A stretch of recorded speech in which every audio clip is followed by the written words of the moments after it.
I was a nurse who had the worst health habits you've ever seen and the worst financial habits that you've ever seen. Are you open to sharing with us how much credit card debt you started with and what you're at I now? was probably at 20 to 25K, and I think I'm at like 9K now. Wow.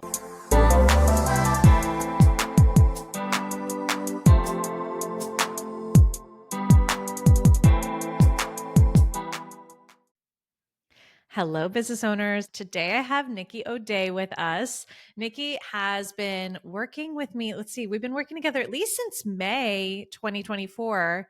Yeah, I was going to say, I think we're coming up on a year. Yeah. Happy anniversary. Happy anniversary. um, and Nikki's just like really transformed in front of my eyes. And I was saying in the green room before we started, like, I think there's things I don't even know about. So I'm kind of excited to do this interview and just chat with you. But before we dive into all of that, tell us about you. Tell us about your business. Who are you? Where do you live? What's your business? All the things. All the things. Okay, so I am Nikki O'Dea, like Gina told you. I live in Michigan. I am formerly a nurse turned entrepreneur. We can dive into the bad habits I established in that field if you want to, with my finances. But I am a full-time health coach now, and I primarily help women in midlife lose weight very sustainably without crazy diet rules and all of that jazz. And I absolutely love it. Let's talk about actually the nurse days and the crazy financial habits, because I have heard from people, like I'll meet people or at a networking event or at a social event, and especially if they're in the medical industry or they're doctors, they're always like, "Oh, doctors need you," or "Oh, people in the medical," and I'm like, "What's going on over there?" Too much job security, I guess. I don't even know. But okay, listen, this is where I came from. Okay. I was a nurse who had the worst health habits you've ever seen and the worst financial habits that you've ever seen. So I don't know. I was raised very blue collar, and my mom went to nursing school when I was in like late elementary. And so that was her first, like having like, you know, this good, secure job, I suppose. I mean, she always had a job, but it was like make it, spend it. If I want something, I would just pick up overtime. So I had no savings. It was literally paycheck to paycheck. And it was like, well, we'll go spend this. And then like, oh, we're riding low, pucker your butthole and just wait till next Thursday. And then next Thursday gets here and I'm like, I'm rich again. Let's just go. And so it was just this vicious cycle. And I was starting to reel that in a little bit before I quit my job, because obviously I needed to save to quit my job. So I did. I saved. I worked my ass off through COVID, made a bunch of COVID money because they were paying us great. And then at the end of 2021, I was like, well, I've got a little bit of money in my savings. Peace out, nursing. And I just upped and quit. Okay. So it sounds like what I'm hearing is the job security, like I'll always have a paycheck. I'll always be able to just pick up overtime whenever I want. It's like it created this sensation or this sense of like, you never have to pick whether to spend money or save, because like the option to make more is just dangling right there. Yeah. And it's like, I knew better, right? I had tried my little Dave Ramsey books. I know how much you love him, Gina. Never pulled that shit off. I was like, fuck, these envelopes are dry. I did that for like 5 days at a time. And then it would just be like, this is too hard. I don't understand how to budget. I don't want to budget. Budgeting doesn't feel good. I should have a savings. Literally, I've never had a savings account my entire adult life. Yeah. But I also didn't come from a family where financial literacy was taught. I didn't really understand money the way that I do now. So, snowball of all kinds of things. Sure. Okay. So you tried Dave Ramsey. Oh, yeah. Medium I tried. got the book. Were you in debt at that time? Is that why you went? Or were you just trying to build I've always savings? I've always been in debt. Yeah. Yeah. So I had both of my children pretty much right out of high school. I was 19 and 21 when I had my boys, and was working in the hospital, but then went to nursing school with children. So I accrued a lot of student loan debt, some of that private, so big interest rates there. Yeah. And then whenever we wanted to do something, I would just put it on a credit card. Okay. So we're also in credit card debt, not just student loan debt. Oh yeah, girl. And like, and this was causing like stress in our marriage, of course, whenever finances are bad. Come on now. And like, in some ways our money trauma is the same. Like we're both like avoidance people. Mm. Well, I will literally, instead of logging, not anymore. Thank Gina for this, okay? Because I can't even believe that this is who I was. But I would literally rather go to the grocery store and hope that the card swipes, hope that the debit card swipes and that there's money in my account than actually open my bank account And look. see. Yeah. Because I'm like, whatever, there will be more money there on Thursday. I'm just going to pucker my butthole and go to the grocery store and hope for the best. And then if not, I'll pull one of the credit cards out. Why would I do that? Because we're funny little people with funny little brains that work in funny ways. Okay.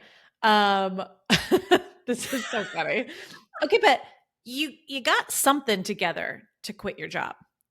Well, no, not really. So what happened was I started my health coaching business and was like, oh, this is amazing. I'm so good at this. Oh, wait, I'm not good at marketing. I can't find clients. I didn't make any money. And then when I got my poop in a group and got a good business coach and started making money, I was like, oh, this is real life. You can actually make money as an entrepreneur. Why does anybody have a job? I'm going to save my money and quit nursing. And as I'm saving, weird things were happening. Like a tree fell in our backyard that cost me $6,000. And like things just kept happening. And I was like, where's my quit nursing money going? This is terrible. And then I took a travel nursing contract down to the good old state of Texas. And they were paying nurses like making it rain. And so I saved all of that. That was an insane influx of money that is outside of the norm and didn't really require any personal discipline on my part, because it was like, you live in a hotel and you work 72 hours a week. Where am I going to spend money? Right. And you're not with your family. You're not with friends. There's nothing to do. They would put us on buses and take us to the hospital. You just went back and forth. That's it. No life.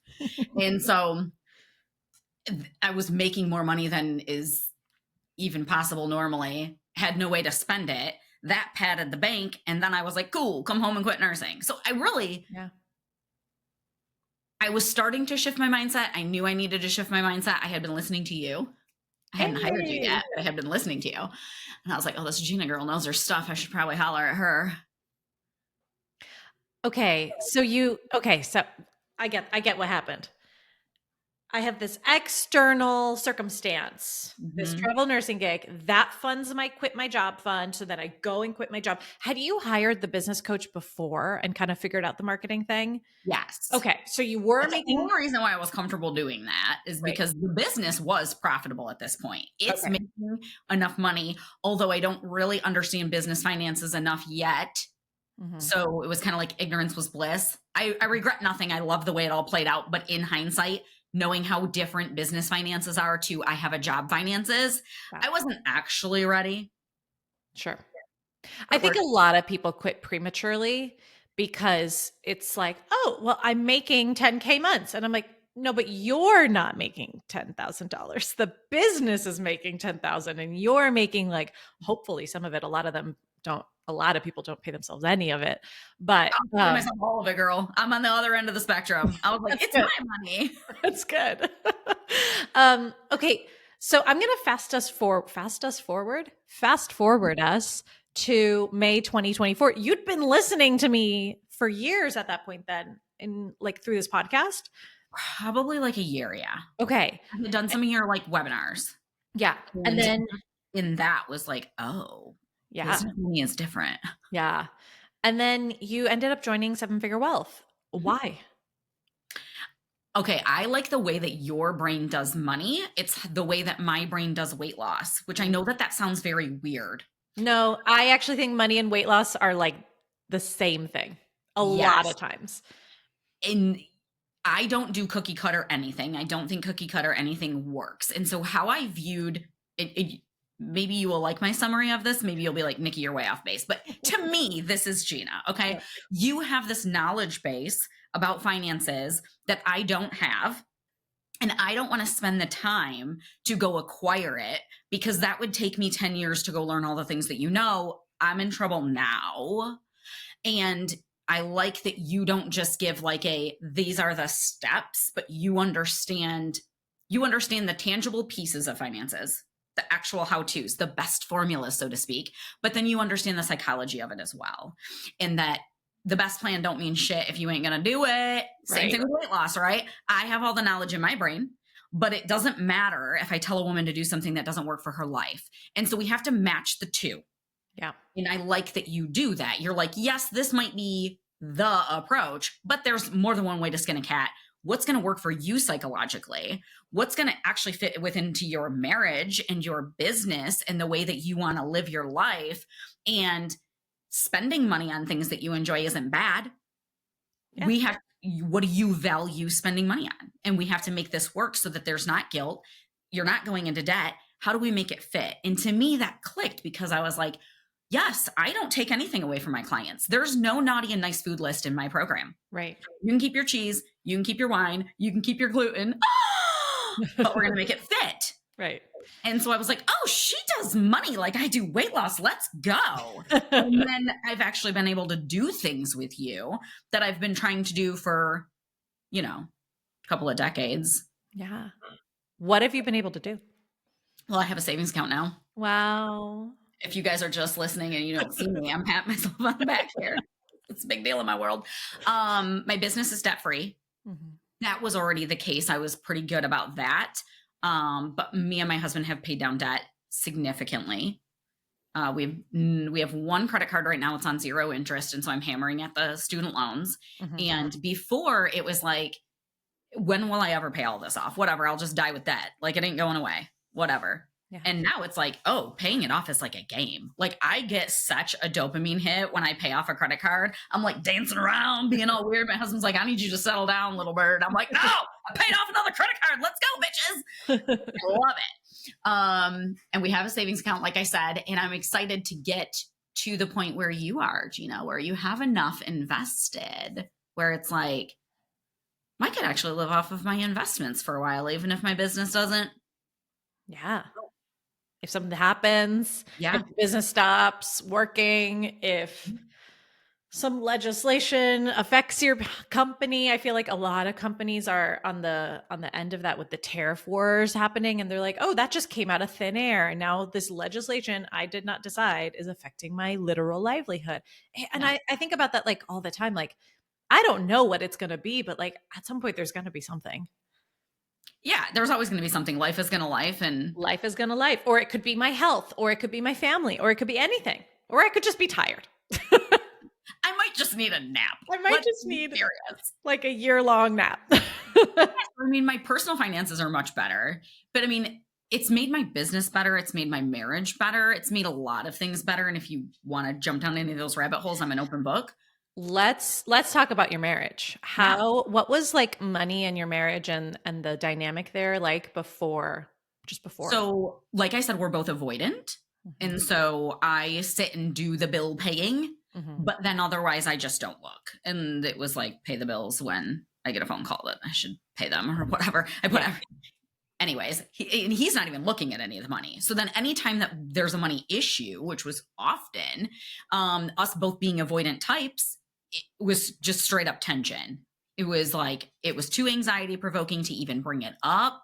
It felt very much like the blame game because we spend different. So we're both avoidant, but we spend different. He squanders little tiny bits all over the place. So he thinks he don't spend money, and I don't squander much, but I'll drop $2,000 to do something. I'm like, but we're both. So like you're a splurger. I'm a splurger. And he's a little squanderer. Okay. Yes. And then you're both avoidant. And we're both avoidant. And so we both think the other one is spending more money than the other one. And the reality is we're spending the same amount of money. Yeah. But we're not looking because who looks at their finances? Right. And now we have like such open dialogue about it. There's it's not like there's no money pressure, but we're not attacking each other about it. We're very much a team about it. We look at our spending every month. And it's like, hey, you spent this much. Whoops, we went over. What are we going to do about it? What's the plan for next month? It's not like, get your life together. It's like, okay, what are we going to do? Okay, wait. Because what you're talking about right now is the scary B word, budgeting. Yeah. Are you budgeting now? Sort of, but not like with envelopes and bullshit. I use my beautiful Gina spreadsheet because it's brilliant and I would never be able to come up with something like that on my own. And we plan. Mm-hmm. We know what our bills cost. We know how much we spend. We spend way more money than we quote probably should above and beyond like our bare minimum essentials to live. But we know what it is. We make enough to do that and still hit our savings goals. And so it's like we pick and choose a little bit better now where we want to spend our money. Do you guys do money dates or are you making those plans? We don't really do money dates. Mm-hmm. I do like the spreadsheet every month. Mm-hmm. And then we kind of talk about how we spend and we talk about things coming up. So there's some things I want to do this summer. There's some things he wants to do this summer. And it's like, okay, well, we both have a spending allowance basically, where it's like, this is your money. Go blow it on whatever you want. The other person doesn't get to say shit about it. It ain't your money. Yeah. But then that's all you get. So you better make it work. So you want to go on a trip? I guess you better save it out of your Little personal spending money. Right. So you basically, like what you were saying earlier, right? You take the tool budgeting and then you make it adapt to what works for you and your marriage. But I'm curious, and I'm sure the listeners are curious. Okay, cute. Okay, fun. All right. But how do you get past the avoidance? I mean, it really helps when you pay a coach to coach you because then you're like, oh, I guess I'm putting my money in here. I better do the shit she's telling me to do. And so that was honestly super helpful to be like, and you gave me structure on how to look at my money. Mm-hmm.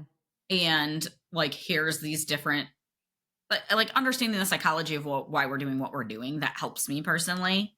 Yeah. So just having all of that from you. And then we have our check-ins with you too. Yeah. So that helps me not kick the can down the road. I'm like, oh, I like filling in my check-in for you. Yeah. I really like it. And it's really easy, but I do have to sit and I have to look at everything. It's like it's a forced check-in. It's a forced moment of like, yeah, hey, okay, if you haven't done this all month, remember we're here. It doesn't feel like punitive or like, oh God, I gotta go fill out my check-in for Gina. It's like a friendly reminder that like, okay, girl, let's look at your stuff. Keep going. Yeah. And it prompts you to like sit and think through the things. And I enjoy doing it now. I'm still like, I mean, I know this because I did it on purpose.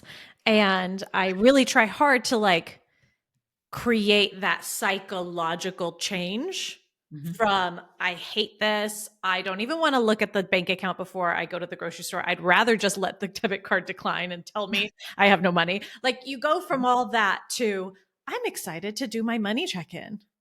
I am making plans with my husband about our spending, like that, and making it fun. It's it can be challenging to like go from that extreme to the other. So I think like it is designed. We try to design it on our end to be that way, but it's another thing for it to actually like come to fruition and be like, oh yeah, this person has gone a full 180. And I still think like, is there any, for the listener who is Nikki in 2023, who's like, fuck you, no, that's not right. That's not true. That's impossible. What do you say to that person? So to that person, I would say, listen, it's not 100% puppies and rainbows over here. Yeah. It's not, but it is night and day from where it started for sure. And I think what was like another thing that's really helpful is to think like, you don't have to have it all figured out to start making progress.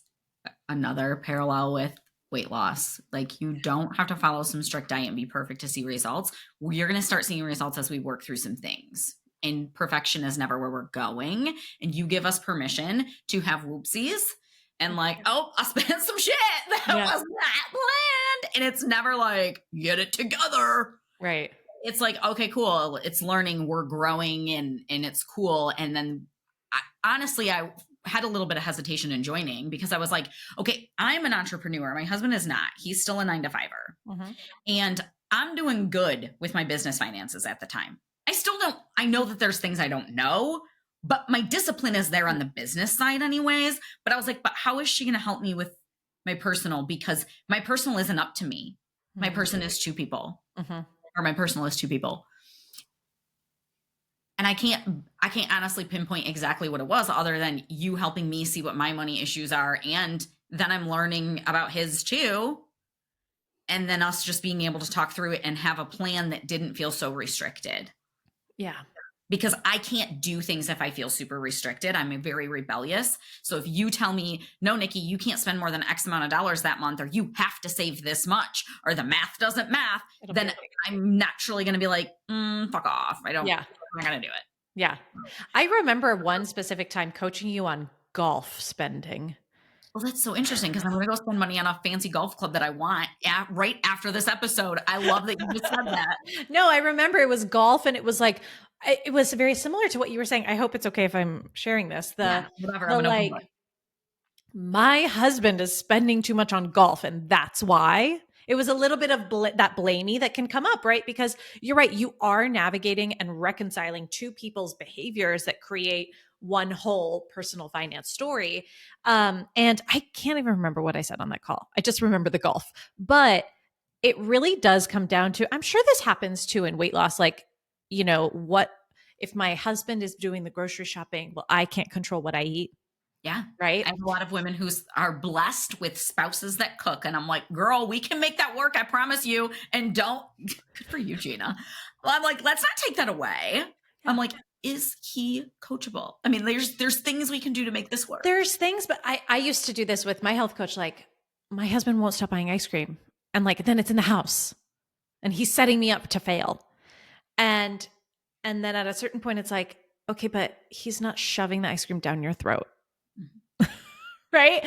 And at a certain point, yes, we have to reconcile two people, but you can't reconcile two people by starting with blame. You got to, it's the cliche, right? You got to look at the man in the mirror. You got to start with the man in the mirror. And I often find, and I'd be curious if this happens with your clients as well, that like when you stop blaming the other person, when you stop blaming the spouse and you just focus on you, then there's natural changes that happen by like osmosis.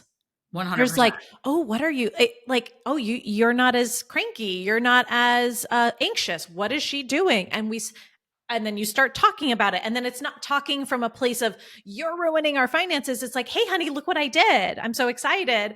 And that can kick off the positive change because it's not coming from that punitive, like you have to. It's not you have to. It's look what I did. 100%. I tell my girls all the time. I'm like, listen, we're not going to roll into the house and start throwing shit away and taking away everybody's treats because mom's on a diet. Nobody gets bread. No, that's not what we're doing. You're going to do you. We're going to make it work. We're not making separate meals, but we're going to make this whole thing work. And then eventually the family just gets on board. Yeah. Because they see the woman in the house doing it and not bitching about it. Not being like, this sucks, I'm on a diet. Well, you guys get to eat ice cream, but I'm trying to lose weight. And it's like, nope, we're just taking care of our body. Right. And then eventually everybody starts coming along for the ride. And that is kind of probably what happened here. It was like, I painted a picture of like, this is where I want to be with our finances. And he agrees. Like, we want the same things. Right. But we were both just stuck in how to get there. And it was like, when you have an expert in your corner to help with something too, you can be like, well, this is what I'm not like, you have to do this because that's what my money coach Gina said. Gina said you have to do this. Right. I want my clients to go to their husband and be like, Nikki said that you can't eat that. Like, please don't. But it was like, this is what Gina thinks is going on with my brain. And so I'm going to do this. And and here's the goal. Yeah. And so you got to figure out your brain, but do that. Yeah. Well, here's something that I was talking to my, to the 7-Figure Wealth community. Was it yesterday? No, a few days ago. We're in the middle of a debt payoff challenge right now.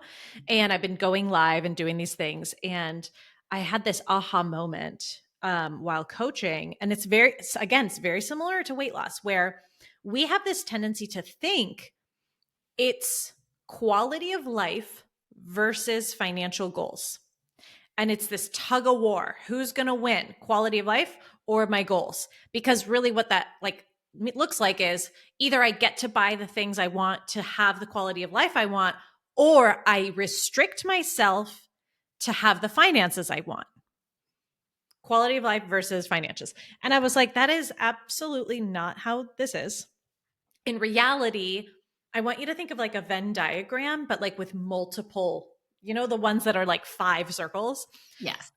Quality of life is in the middle. And the 5 circles on the outside are like the core tenets of our lives, right? Health, relationships, work life, our spiritual life, finances. And the bigger all those bubbles are, the bigger our quality of life is. And yeah, sometimes we're going to have to make concessions and say, hey, I'm in a health crisis, so everything else is going to go small. Okay, that's understandable. Or sometimes what that looks like is we've avoided our finances so long that now we are in a financial crisis and now all the resources have to go there for a period of time. But ideally, we're just balancing all of them throughout time. And the more resources by means of like attention that we pay to the bubbles, the bigger the quality of life in the middle gets. So the more you focus on your finances, the bigger your quality of life is. And the same with all the other ones, right? Yeah. But there is this like, it seems like there's this active tension of like, it's a little bit of like a teenager rebellion, right? Mm-hmm. I don't want to say no. I Yeah. want what I want when I want it. And that can cause a lot of like forget within a relationship, just within yourself, a lot of, what is the word? Struggle? No. Like abstinence to want to do it. It's just like putting your heels in the ground. Like, I'm not going to do this. Yeah. 100%. And part of that too, I think, both in finances and in health, comes from an unrealistic idea of what it takes to get there. Yeah. So like, we're taught as women, especially, that like no pain, no gain when it comes to weight loss, right? Like you have to suffer to lose weight. You have to diet. You have to be restricted. You have to give things up. What's the first thing that you think of if you are going to lose weight? What am I going to quit? Your brain naturally goes to, oh, I'll give up carbs. Oh, I'll give up alcohol. Maybe it's exercise, but it's usually giving something up. Well, if you want to save money, what do? You think you have cut to give expenses. I have to cut all the fun things out of my life. Right. And it's like, well, why do we think that? Well, sure, you need a calorie deficit, and sure, you do need to stop buying something to save money, but it doesn't have to be this huge vice around your neck, drowning you. The point of having money is to enjoy your life and have security. The point of losing weight is so you feel good in your body and you can walk into a room and not be like hiding behind your spouse. I want to go live my life and have a good. So why are you torturing yourself in either area to get to enjoying it? Like, you're supposed to be doing this to better your life and enjoy life, and you're torturing yourself to get there, and then it doesn't last. So that's why your methods work for me, because it wasn't, you can't spend any money, which is honestly what I thought. You can't really spend anything until you're out of debt. If you spend money before you're out of debt, you're fucking it up. You're doing it wrong. You should be putting that into savings or debt payoff. Right. It's like, well, no, you still have to have fun, but we have to be realistic about what it looks like. Yeah. And like, I think one of the biggest tenets of my work is you have to decide on purpose, right? Like, it's okay if you want to go golf. And it's also okay if you want to be like crazy Dave Ramsey, strict, hardcore debt payoff, and you want to be debt free in 3 months. Okay.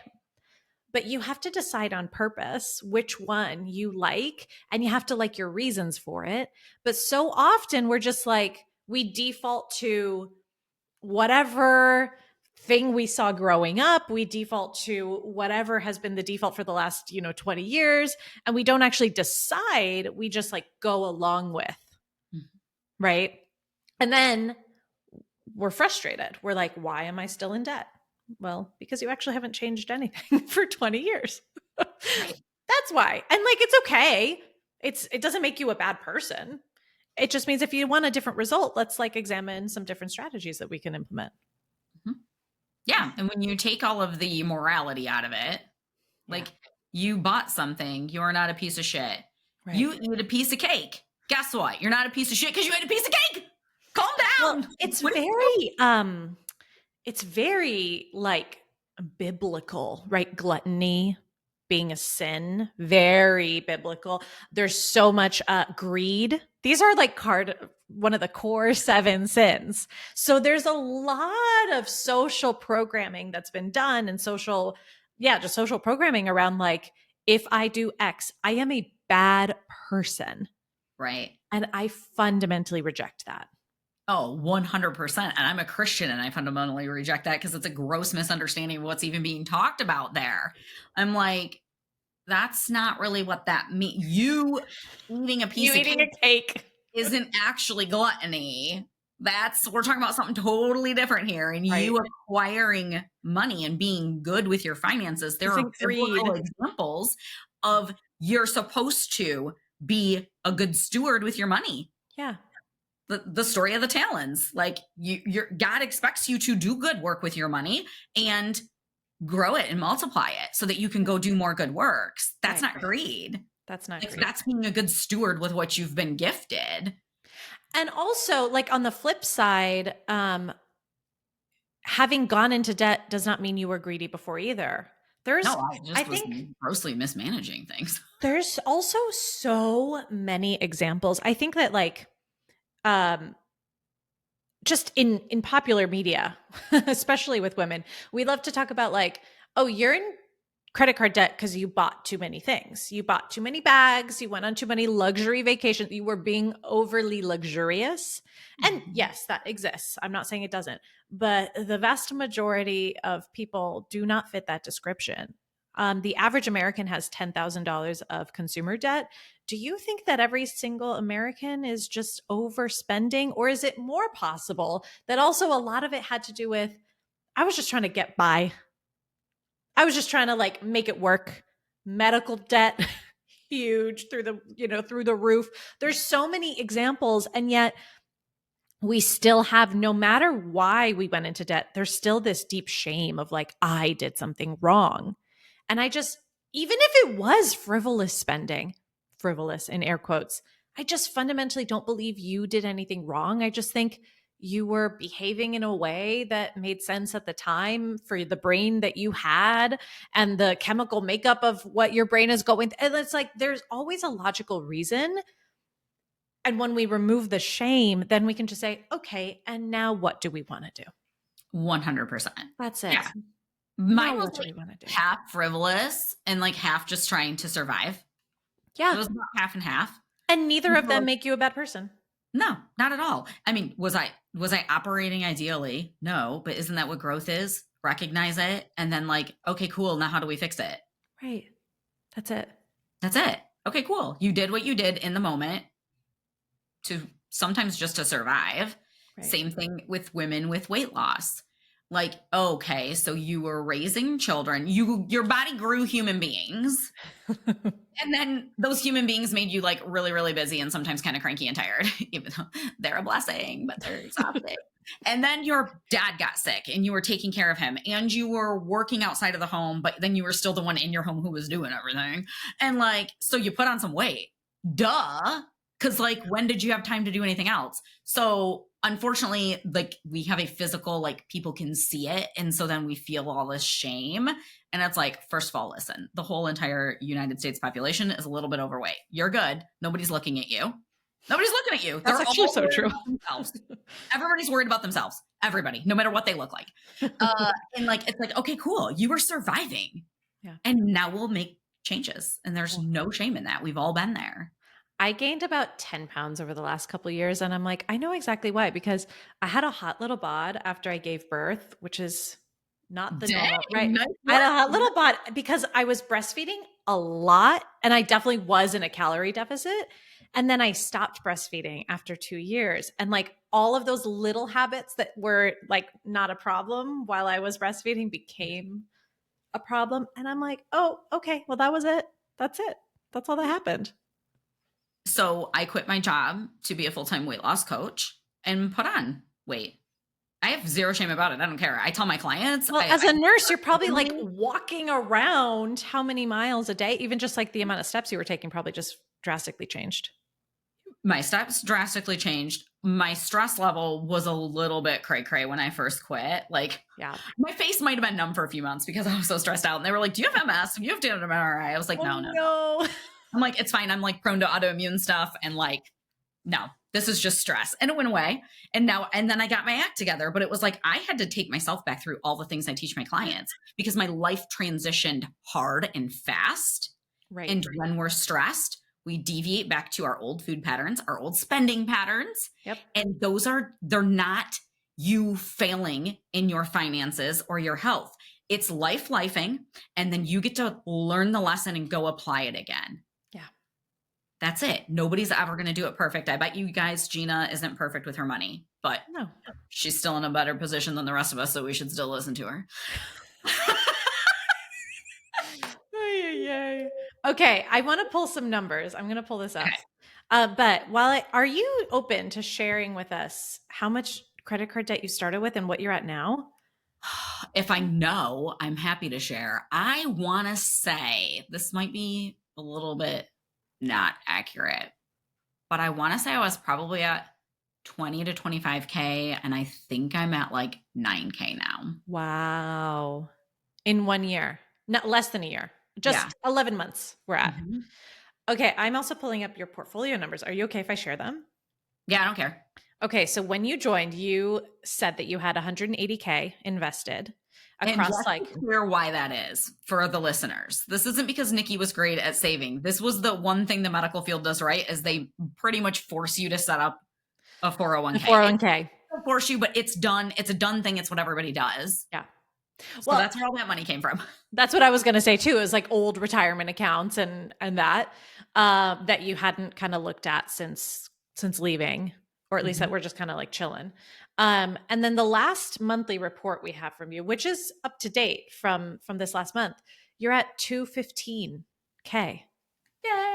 So that's a $35,153 increase. Go me. While you're paying down that debt. Mm-hmm. And building savings. Mm-hmm. Now, talk to me about, was it excruciating? No, not at all. It's so funny because I don't even feel like I spend less. Like sometimes I'm like, oh, I feel like Gina would tell me I still need to get my shit together a little bit, even though that's not your vibe. But like, I don't That's always, the self-talk going. Yeah, I don't always hit my spending allowance. My husband certainly doesn't always hit his spending allowance or a work in progress. Sure. But like we still go out to eat, like probably more than we quote should. I'm going to buy a golf club today, even though I was apparently last time we talked, I was mad at Josh for spending too much on golf. And that's what I'm going to go do today. Like we go and we do things. Yeah. But there's a plan. And like you said, know why you want to do something and love your reasons. Same thing I tell my girls. You want to keep your wine. Love your reason though, and make it fit. Yeah. And no, this hasn't been excruciating at all. And that's like, so 35,000 growth in the portfolio plus like $14,000 paid off in the credit cards. I think I did that math right. I'm really bad at mental math. So same. Yeah. What is 25 minus 9?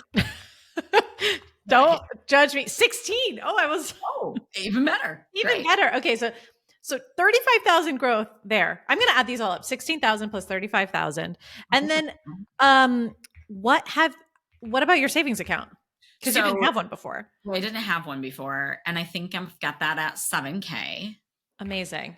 So this is total with, if some people are listening to that, like she needs to get her shit together. She doesn't have nothing saved, but like, it's way more than the zero I had. It's way more than zero. But here's what I like to think about instead of these like individuals is, so over the course of the last 11 months, you have allocated $58,000 extra dollars towards your financial goals. 58,000. That's like a whole annual salary for somebody. I love that for me. That's huge. And I bet a portion of that is not your money. It's some of that might be growth from the portfolio. A lot of it's portfolio growth. Which is actually even more fun because it's like you quote unquote allocated that money towards your financial goals, but you didn't have to come up with all the money. Right. And this is while everybody's freaking out about the stock market, which that's a whole different rabbit hole. But I'm like, I don't give a shit. I wish I had more money to go put in it right now. Yeah. I put in a little more yesterday. The day before, I was like, oh, let me just give it a little boost.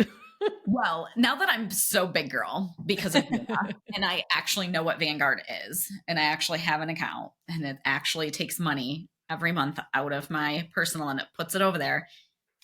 I'm like, yeah, I got to go put what's sitting there. I got to go get it back into Oh the yeah, market. go Yeah, yeah, invest yeah. it. If it's Yeah. sitting cash, go invest it. Yeah. The market is back down a little bit again today or yesterday. I can't remember. It's up and down every day. It's going down. No, and then put it in. No, I'm just kidding. I won't try to time the market. I'll just go Don't put it try to in. time the market. It's always a good time to get into the market. Yeah. Oh my goodness. Okay. I just feel like, again, such a positive transformation, but also realistic, right? Like, you're not perfect, your husband's not perfect, and nor will you ever be. Yeah. But you don't have to be perfect to hit your money goals. Just like you don't have to be perfect to hit your health goals. Right. You'd be proud of me. So I'm like, okay, I hate going to the gym. Like, really hate going to the gym. And I never had been an athlete. I was in musical theater. I was either athletics or musical theater, and I went musical theater. So never got into this habit. And then I started getting mad at my husband because he does daycare drop off in the morning, and we used to drop her off at like 8, and now it's like 9. And I had this thought, I can't start my day until you guys leave. So I haven't been going on my morning walks. So I decide I'm going to start going to the gym. And I am now waking up at 6 o'clock in the morning and going to the gym just to walk on the treadmill. And you'll be upset to hear that it does give you more energy. And unfortunately, it does help and it does feel good. Ugh. But going back to what you're saying about like, you don't have to be perfect. I've always been like, oh, maybe I don't know how to use the gym. There's a little anxiety. I don't know how to use the gym. There's all these machines and there's all these people that seem to know what they're doing, but they don't have any, they just know what to do without like a piece of paper. So they just go in the gym and then they start doing shit. And I'm like intimidated as hell. So I'm like, maybe I'll get there one day. But also for now, I can just walk on the treadmill. 100%. And the more I go and just walk on the treadmill, the more maybe I'll be brave to like pick up a weight one day. And I feel like it's very similar to finances. Is like you're afraid to go to the gym because you don't know how to use the gym. And it's okay if you just show up and walk on the treadmill because that's like the habit stack that will turn into something later.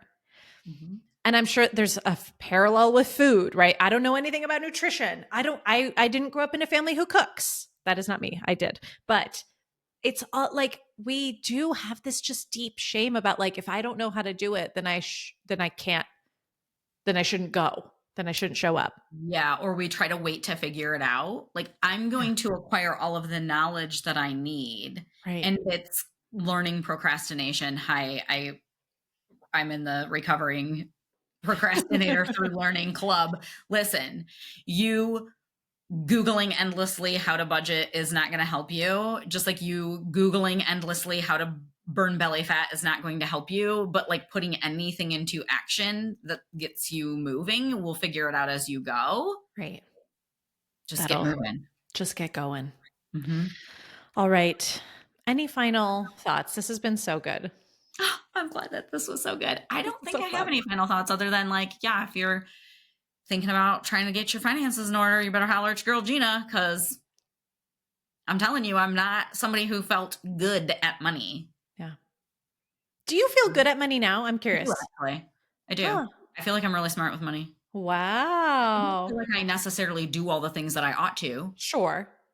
But I'm the same way as a health coach. Like, I'm a serious recovering. Well, I'm not even recovered. I was going to say recovering junk food junkie. Mm-hmm. No, I'll still smash the shit out of some pizza rolls. I love processed food and did not like working out. I do like it now, but it took a very long time. I fear it's going to take me a long time too. You'll love it more once you start seeing the benefits. Sure. What was my point? I had one, but I'm in perimenopause. Junk food junkie. Oh, good with money. Oh, yeah. So like, I don't even consider myself to be like necessarily great at health. I'm a really good health coach. And I don't think that I necessarily do all the best things with my money, but I still think I'm really good with my money now, if that makes sense. Yeah. Like, I don't do it all right, but I'm doing it enough. and it's I, bringing a lot of value to my life. and I guess it just goes back to what we've been saying, right? Like that is being good with money. Is Right. being good with money is not about being perfect all the time. Being good with money is about knowing your plan and then knowing how to adjust when things change organically. Like that's the intuition that you're building is like, oh, I overspent on golf this weekend, but it's okay because I'll do this next week. It's the organic like shifting because life is not rigid. Right. So getting good at it is about learning that, not about learning how to stick to the rule.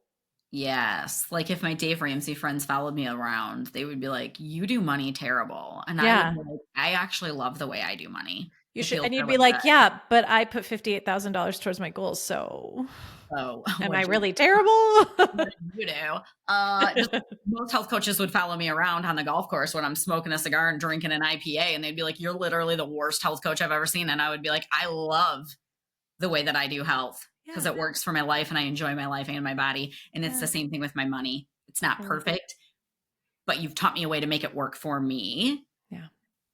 and now I feel good at money. Yay. I'm so So excited. Well, Nikki, if anyone listening needs a health coach, where can they find you? oh, well, I'm most active on Facebook. Okay. I have a free Facebook group for any Amazing. women who want to lose weight. It's called the Simplified Fat Loss Group. So if you come join me over there, put in one of the comments that you found me through Gina, and I'll send you some free goodies to get yourself started, not being perfect. So good. I feel like that's the theme of the call. Not, Well, not perfect. we will have the links Yeah. below and And if you're everything. not on Facebook, holler at me through Instagram. Gina will have my links. Yeah. I can still hook you up. All right. Nikki, thank you so much. Yeah. Thanks for having me. This was fun. All right, And guys. thanks for helping me with my finances. Any day. All right, guys. We'll catch you guys in the next episode. Take it easy.